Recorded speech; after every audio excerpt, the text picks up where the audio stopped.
Hello बच्चों, welcome to Hindi पाठशाला ओडिशा। बहुत पिला माने कहती सार सूरदासଙ୍କର जो दुईटा पद अच्छी जोटा कि श्रीकृष्ण बालीला उपर आधारित से दुईटा पद बुझा पड़ुनी से तुमको बुझा पड़ुनी से आज क्लास टी नहीं आसी समस्ते क्लास टी आरंभ शेष पर्यंत देखिब टेंशन नब ना आमे धीरे धीरे पढ़ा बुझा कहीं भी टेंशन नब ना किंतु समस्ते क्लास टी कंप्लीट देखिब ताहले जाइकी तमे बुझी पारिबो। चलो आज क्लास टी आरंभ करवा। सूरदास कवि परिचय। भक्ति काल के श्रेष्ठ कवि सूरदास हिंदी के सूर्य जैसे तेजस्वी कवि हैं। भक्ति कालर श्रेष्ठ कवि सूरदास हिंदी रो सूर्य जैसे तेजस्वी कवि अटंती। सूर्य परिका तेजस्वी कवि अटंती किए पिला माने सूरदास। प्रश्न आसिब हिंदी के सूर्य जैसे तेजस्वी कवि कौन है? उत्तर कौन हब? सूरदास। उनका जन्म सन 1478 में दिल्ली के निकट सिही गांव में एक गरीब ब्राह्मण परिवार में हुआ था। तांकर जन्म कोठे थिला 1478 मसीह रे दिल्ली के निकट सिही गांव, सिही नामक गाँव रे एक गरीब ब्राह्मण परिवार में हुआ था। गोटे गरीब ब्राह्मण परिवार रे हिथिला। वे यानी सूरदास अंधे थे, से अंध थिले, पर मालूम पड़ता है कि वे जन्मांध नहीं थे। किंतु जना जाउछि जे से जन्मरु अंध नथिले किंतु अंध थिले। मथुरा और आगरा के बीच यमुना नदी के तट पर, मथुरा और आगरा के बीच यमुना नदी के तट पर स्थित गौ घाट पर, ध्यान रख पिला माने एटा परीक्षा रे प्रश्न बारंबार आछी। ए प्रश्न परीक्षा रे बारंबार आछी। मथुरा और आगरा के बीच यमुना नदी के तट पर स्थित गौ घाट पर उन्होंने संगीत, काव्य और शास्त्र का अभ्यास किया। एटा तुम मानू ध्यान रखा पड़ो कारण परीक्षा रे बारंबार ए प्रश्न आछी। और विनय के भाव माने नम्र भाव सहित विनय के भाव से पदों की रचना की। विनय भाव रे नम्र भाव रे से कौन कले? पद गुड़िकर रचना कले। आगे चलकर वे वल्लभाचार्य के शिष्य बन गए। ये भी सबसे एटा भी महत्वपूर्ण प्रश्न पिला माने। वल्लभाचार्य किसके गुरु थे? सूरदास के गुरु कौन थे? आंसर कौन अब? वल्लभाचार्य। यानी आगे चलकर वे वल्लभाचार्य के शिष्य बन गए और ब्रज जाकर गोवर्धन के पास पार्सोली नामक जगह पर, तापर कौन करचंती? पर कौन करचंती? गोवर्धन के पास पार्सोली नामक जगह पर अपना स्थायी निवास बनाकर पद लिखते रहे। अर्थात पार्सोली नामक जगह रे, पार्सोली नामक जगह रे से निजर स्थायी निवास बनैकी सेठी पद लिखिथिले। नेक्स्ट देखो पिला माने, सूरदास मानव मन के बड़े पारखी थे। सूरदास मानव मन के बड़े पारखी थे। पारखीर अर्थ कौन पिला माने? विशेषज्ञ। अर्थात मनीषर मन को बुझिबा वाला तांके जड़े बड़ विशेषज्ञ थिले। वात्सल्य भाव के तो वे मर्मज्ञ थे। आउ वात्सल्य भाव को भावर तो से जड़े मर्मज्ञ थिले। कहबार अर्थ जे छुआ मानकर, पिला मानकर मन को बुझिया वाला सबुठारु बड़ कवि जदि किए कहबा तो से होचंती हमर सूरदास।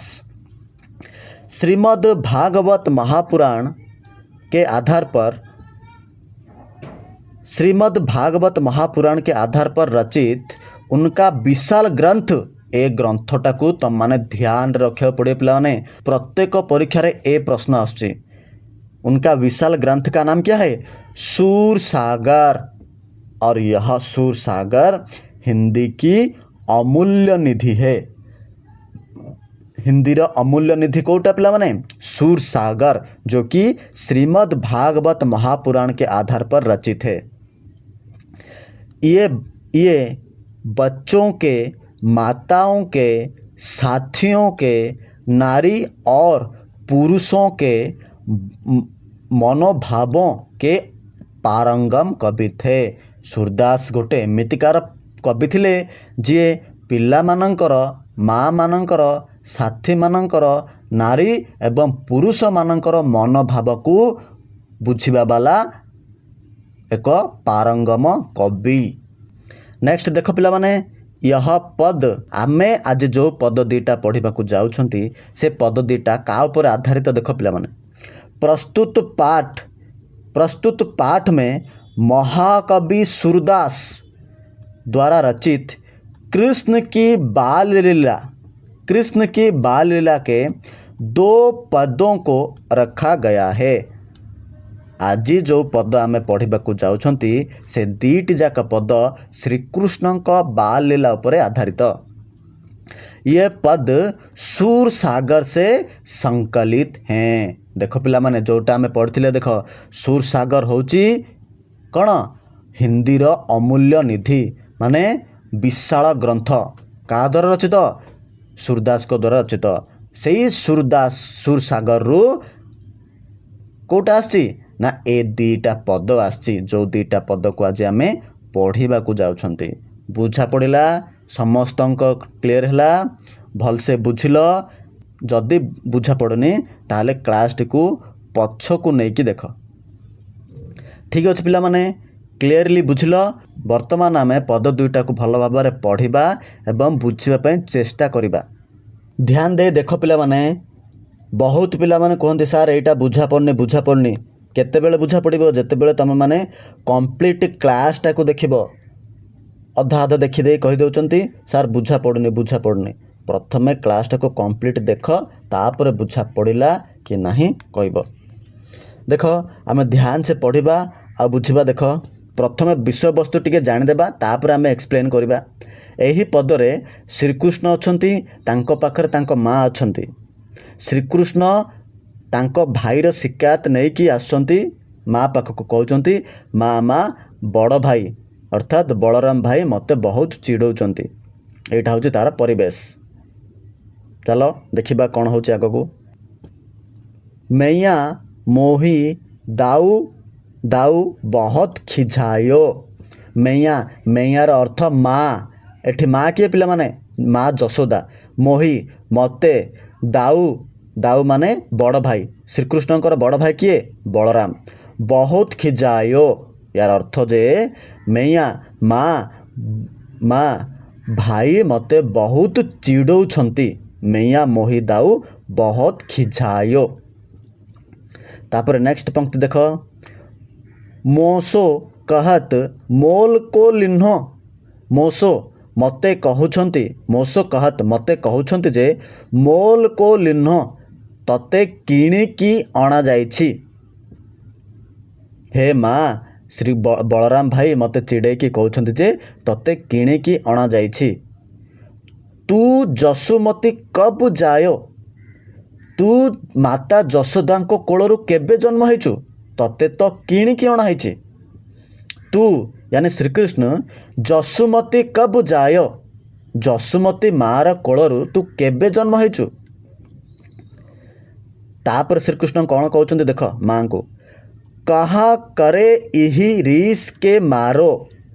कहा करे इही रीस के मारो, खेलन हो नहीं जात। कौन करिबी माँ, एही कारण जोगु मु खेलिबाकू जाऊ नाही। कौन पाई ना, मु खेलिबाकू गले भाई मते चिड़ौछंती आ मु रागी की रीस के मारो। रीस मान कौन, क्रोधित हेबा। मु रागी की क्रोधित हेकि मु सेमानंक सहित खेलिबाकू जाऊ नाही। पुनि पुनि कहत कौन है माता, कौन है तेरी तात। एवं बड़ भाई मते कहउछंती, बारंबार कहउछंती बड़ भाई, पुनि पुनि बड़ भाई बारंबार कहउछंती कहत कौन है माता, तोर माता किए। कौन है तेरी तात, आउ तोर पिता किए। तातर अर्थ कौन पिला माने, पिता। अर्थात बड़ भाई मते कहउछंती जे तोर माता किए ଆଉ ତୋର ପିତା କିଏ? ଏମିତି ମାଆ ମାଆ ମାଆ ମୋତେ ଏମିତି ପଚାରୁଛନ୍ତି ଯେ ତୋ ମାତା କିଏ ଆଉ ତୋ ପିତା କିଏ? ଗୋରେ ନନ୍ଦ ଯଶୋଦା ଗୋରୀ ତୁ କତ ଶ୍ୟାମଲ ଗାଥ। ଏବଂ ବଳରାମ ଭାଇ ଆହୁରି କହୁଛନ୍ତି ଯେ ଗୋରେ ନନ୍ଦ, ନନ୍ଦ ବାବା ତ ଗୋରା, ନନ୍ଦ ବାବାଙ୍କ ଶରୀର ତ ଗୋରା, ଯଶୋଦା ଗୋରୀ, ମାତା ଯଶୋଦା ବି ଗୋରୀ। ତୁ କତ ଶ୍ୟାମଲ ଗାତ, କିନ୍ତୁ ତୁ କତ ଶ୍ୟାମଲ ଗାତ, ଗାତର ଅର୍ଥ ହେଉଛି ଶରୀର। ତୋ ଶରୀର କ'ଣ ପାଇଁ କଳା? ନନ୍ଦ ବାବା ତ ଗୋରା ଲୋକ, ମାତା ଯଶୋଦା ତ ଗୋରୀ, ତ ତୋର ଶରୀର କ'ଣ ପାଇଁ କଳା ହେଇଛି? ଏମିତି କହୁଛନ୍ତି ମା ମୋତେ ଦେଖ। ତାପରେ କ'ଣ ହେଉଛି ଶ୍ରୀକୃଷ୍ଣ କହୁଛନ୍ତି ଆଗକୁ ଦେଖ ମାଙ୍କୁ, ଚୁଟକି ଦେ ଦେ ଗ୍ୱାଲ ନବାବତ ହଂସତ ସବେ ମୁସୁକାତ। ଚୁଟକି ଦେ ଦେ ଗ୍ୱାଲ ନବାବତ, ଅର୍ଥାତ୍ ଗ୍ୱାଳ ଗୋପ ବାଳକମାନେ ଚୁଟକି ଦେଇ ଦେଇ ଚୁଟକି ଦେଇ ଦେଇ ହସୁଛନ୍ତି ଆଉ ମୋତେ ଚିଡ଼ଉଛନ୍ତି। ହଂସତ ସବେ ମୁସୁକାତ, ସେମାନେ ଚୁଟକି ଦେଇ ଦେଇ ମୋତେ ଚିଡ଼ଉଛନ୍ତି ଆଉ ହସୁଛନ୍ତି, ମୋ ଉପରେ ହସୁଛନ୍ତି, ମୋତେ ଦେଖିକି ହସୁଛନ୍ତି। ଚୁଟକି ଦେ ଦେ ଗ୍ୱାଲ ନବାବତ,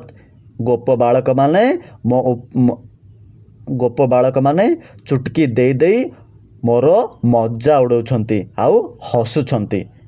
ଏ କଥା ଗୁଡ଼ାକ କାହାକୁ କହିଛନ୍ତି ଶ୍ରୀକୃଷ୍ଣ? ମାତା ଯଶୋଦାଙ୍କୁ। ତୁ ମୋହି କା ମାରନ ଶିଖି, ଶ୍ରୀକୃଷ୍ଣ ଏଠି କହୁଛନ୍ତି ତୁ यानी माँ यशोदा मोहि मते का मारन शिखी, तू मते ही मारिबा जानिछु। श्रीकृष्ण माता यशोदा को कहते माँ तू केवल मते ही मारिबा जानिछु। दाऊ ही कबहु न खिजे, दाऊ ही माने बड़ भाई को तो तू केबे मारुनु, तांको ऊपर तो क्रोध केबे प्रकाश करुनु, तू केवल मते ही मारिबा शिखिछु। श्रीकृष्ण माँ को कहते मोहन मुख रीस की ये बातें, मोहन माने श्रीकृष्णकर ए परिका मुह देखी क्रोधित होइकी तांको माँ को बलराम भाईंकर शिकायत करिकी मोहन मुख रीस की ये बातें, यानी श्रीकृष्णकर क्रोधित हेबार कथा शुणी, क्रोधित हेई कहिबार कथा शुणी जसुमती सुनी सुनी रिझे, जसुमती यानी माता यशोदा तांको कथा को शुणी शुणी प्रसन्न होउछंती। रिझेर अर्थ कौन? प्रसन्न हेबा। सुनहु कान बलभद्र चबाई जन्मत ही को धूत। एठी माता यशोदा श्रीकृष्ण को कहते रे मोर प्रिय कान्हा तू शुणे बलभद्र चबाई, से बलभद्र यानी बलराम जन्मरो ही चुगलखोर माने चुगुलियाटा, जन्मत ही को धूत, से जन्मरो ही धूत, तू ता कथा शुणे नाही। सुर श्याम मोहि गोधन किसो, अंतिम पंक्ति रे माता यशोदा श्रीकृष्ण को कहते सुर श्याम मोहि गोधन किसो, रे मोर पुओ, रे मोर पुत्र मु गोधन किसो, अर्थात गोधन माने कौन? गाई को शपथ, गाईर शपथ नहीं कि कहूँ, गाईर सौगंध खाई कि कहूँ हो माता तू पुत, मु होउची तोर माता और तू होउचु मोर पुत्र। बुझा पड़ा समस्त को? जाको न बुझा पड़ा क्लास टी को पछ को नहीं कि देख। नेक्स्ट पद को आम व्याख्या करवा। चल वर्तमान आम नेक्स्ट पद देखिबा।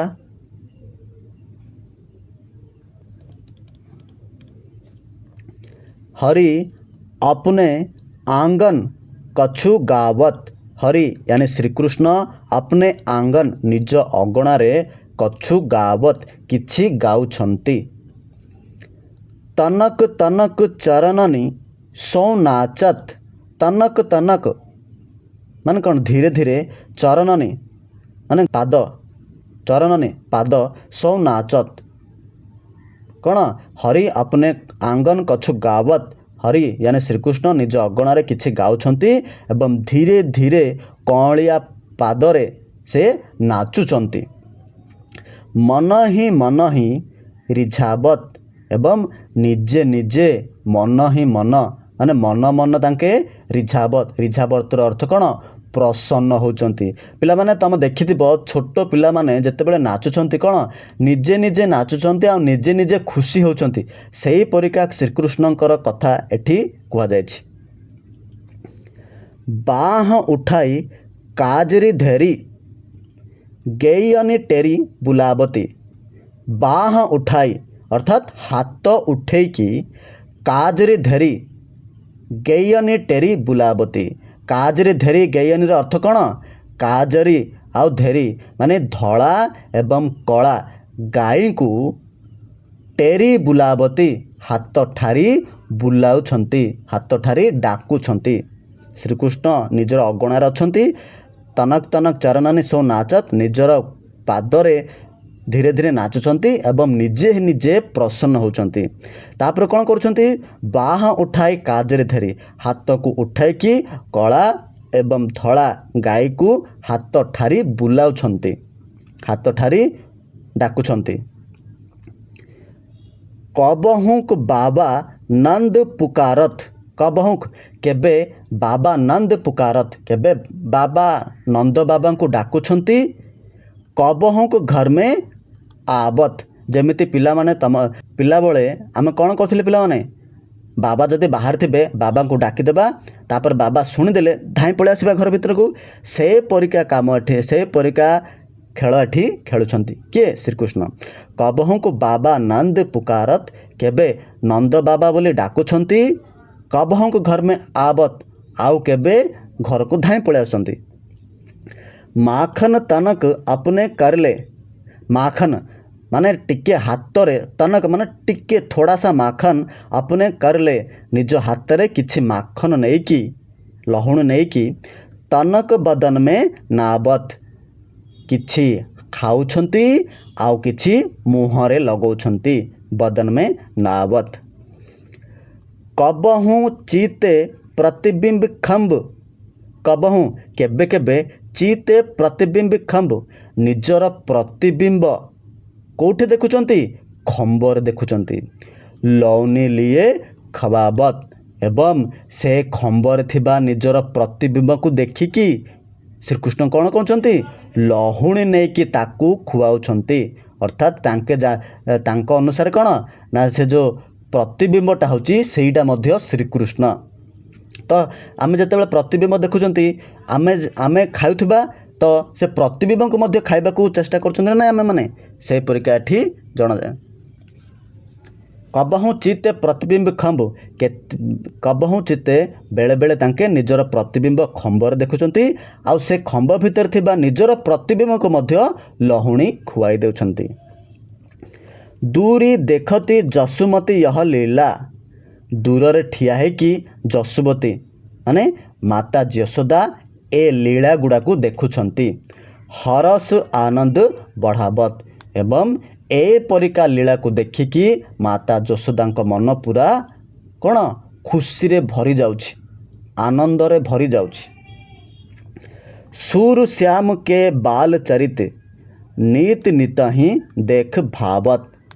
अंतिम पंक्ति में सूरदास कौन कहते सूर श्याम के बाल चरित। सूरदास कहते श्याम श्रीकृष्णकर बाल चरित नीत नित ही देख भावत। श्रीकृष्णकर पिलाबेलर क्रिया पिलाबेलर खेल ए गुड़ाक कौन प्रतिदिन नीत नित ही देखत भावत प्रतिदिन देखिबा पई मन भरी जाउछि। नीत नित ही देखत भावत प्रतिदिन श्रीकृष्णकर ए क्रीड़ा देखिबा पई मन पूरा उत्साहित हो जाउछि। श्रीकृष्णकर ए छोट बेलर खेल नीत नीत ही देखत भावत प्रतिदिन देखिबा पई इच्छा होउछि। प्रतिदिन देखिले मध्य कौन मन भरू नाही बोली सूरदास कहते। बुझा पड़ला समस्त को। ठीक अच्छे पिला माने आज क्लास रे आमे सूरदासंकर दुईटा पद को पूरा इजी वे रे पढ़िले जदि काहाकू कोन डाउट थाए ताहले तमने कमेंट बॉक्स रे कमेंट करि परिबो। नेक्स्ट क्लास रे आमे एही पद गुडिकर प्रश्न उत्तर करिबा। समस्ते ए क्लास टी को भल भाबर देखिदिबो। नेक्स्ट क्लास रे आमे यार क्वेश्चन आंसर सॉल्व करिबा। ठीक अछि, आज रो क्लास टी को एठी समाप्त करूची। जय हिंद।